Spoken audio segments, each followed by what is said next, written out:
Assalamualaikum warahmatullahi wabarakatuh. Selamat pagi, salam sejahtera untuk kita semua.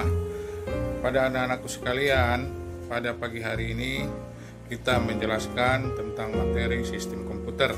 Biarpun dalam kondisi kita PJJ, kita tetap semangat dan tetap dalam kondisi kita ikut mengikuti peraturan-peraturan yang dibuat oleh pemerintah.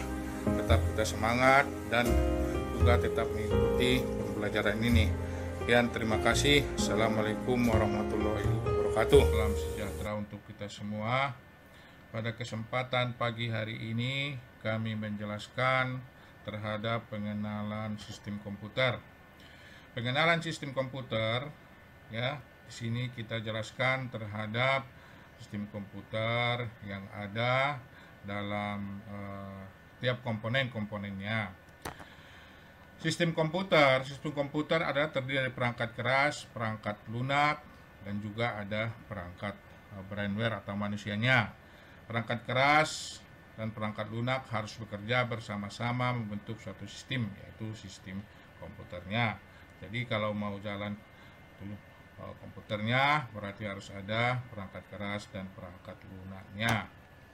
Perangkat keras atau yang biasa kita sebut dengan hardware. Di sini ada subkomponennya yang mempunyai alat masukan, alat proses, alat keluaran, alat simpanan, dan komponen pendukung.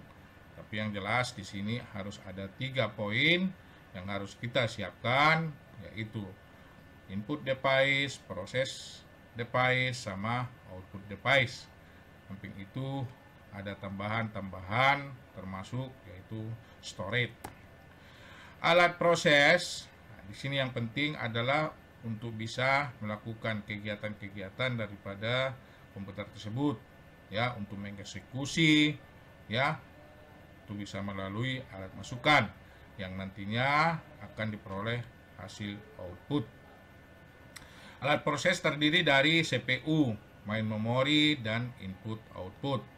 Berarti ada 3 komponen, ya, 3 bagian yang harus ada dalam CPU, ya, dalam proses, itu central processing, main memory, sama input outputnya. CPU merupakan tempat proses instruksi program. Pada komputer mikro, proses ini disebut dengan mikroprosesor.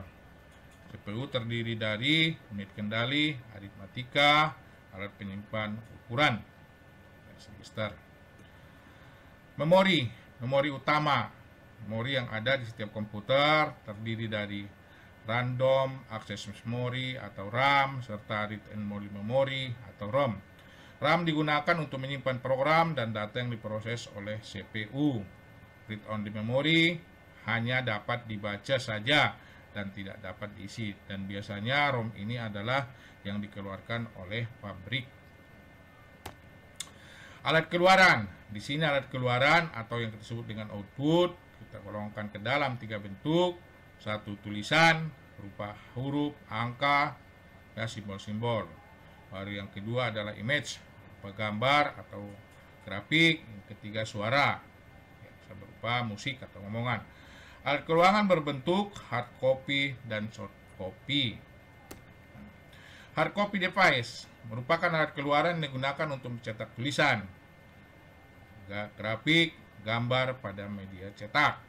Alat hard copy device yang umum digunakan adalah printer dan plotter.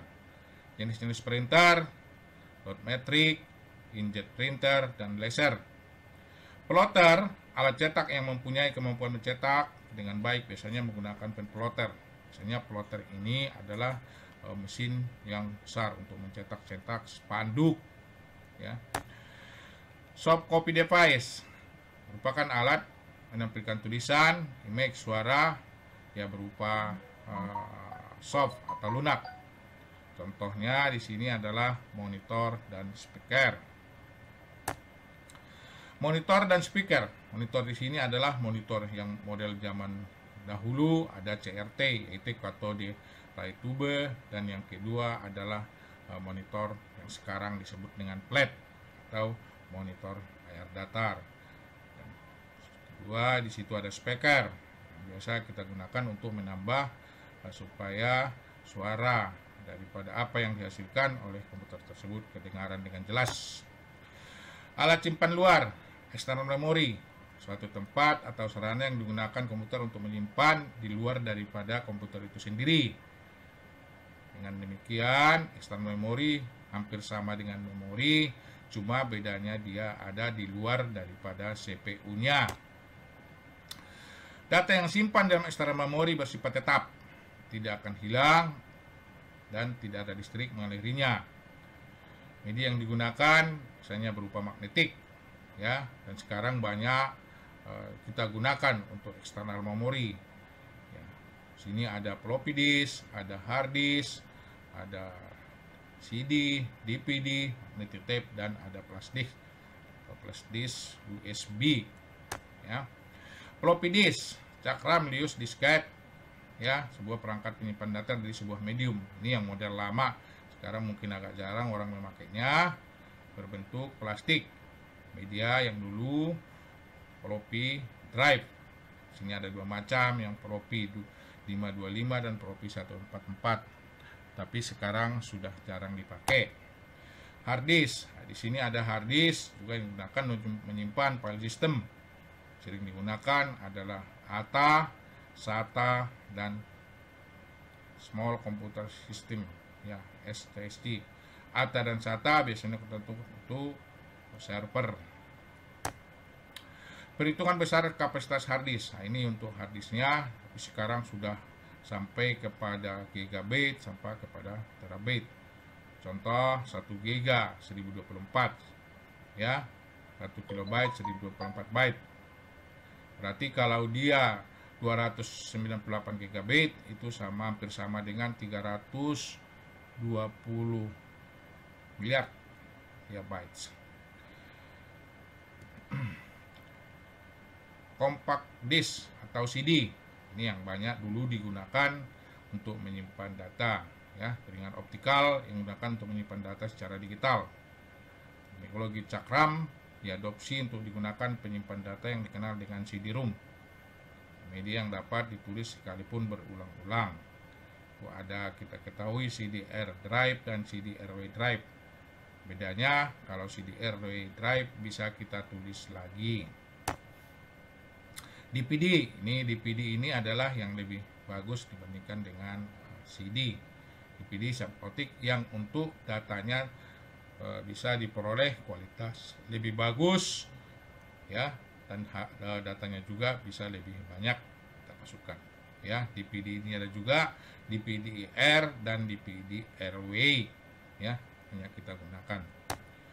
Magnetic tape, ini yang dulu kalau kita mau mengadakan untuk film, ya, penyimpanan data misalnya untuk komputer jenis mini atau mainframe yang digunakan di komputer, ya, atau bisa juga digunakan untuk audio tape recorder, ya. Komponen pendukung melengkapi kerja dari komputer, contohnya motherboard, power supply, VGA, sound card, cache, dan lain-lain, dan masih banyak yang digunakan untuk mendukung daripada SAS daripada komputer tersebut. Motherboard merupakan komponen terdiri PC, menentukan jenis prosesor yang digunakan nantinya, ya. Kita dapat melihat menentukan prosesor apa yang dapat digunakan oleh suatu motherboard dengan cara melihat kode jenis soketnya. Ini contoh daripada motherboard. Ini kita lihat ada untuk tempat daripada prosesornya, untuk tempat memorinya, lain-lain sebagainya. VGA video graphic adapter. Kartu VGA berguna untuk menerjemahkan output keluaran komputer ke monitor. Tujuan pemakaian, ya, untuk game biasanya. Kalau kita mau game berarti VGA-nya harus bagus, ya. Contohnya yang kita pakai adalah yang sering, yaitu Nvidia, AT Radeon, dan lain-lain. Sound card, perangkat ini berguna untuk mengeluarkan suara, ya. Perangkat kurang lengkap jika tidak ada speaker. Jadi kita tambahan ini kalau seandainya kita mau ingin mendengarkan musik, ya, atau nonton film. Power supply, nah, ini cara garis besar kita lihat ada dua macam, power supply linear dan switch power supply. Ya, dibagi dua jenis, punya konektor ATX. Ya. Ini casing ada casing standar, ada casing modifikasi, dan banyak sekarang kita lihat model-model daripada case yang kita gunakan di komputer. Itu perangkat lunak atau kita sebut biasanya dengan OS. Baiklah anak-anak, setelah kita jelaskan tadi masalah daripada pengertian sistem komputer, maka untuk hari ini kita cukupkan pembelajaran ini. Kalau seandainya ada yang masih kurang jelas, yang perlu ditanyakan, silakan Bapak menunggu. Sekian, terima kasih. Assalamualaikum warahmatullahi wabarakatuh.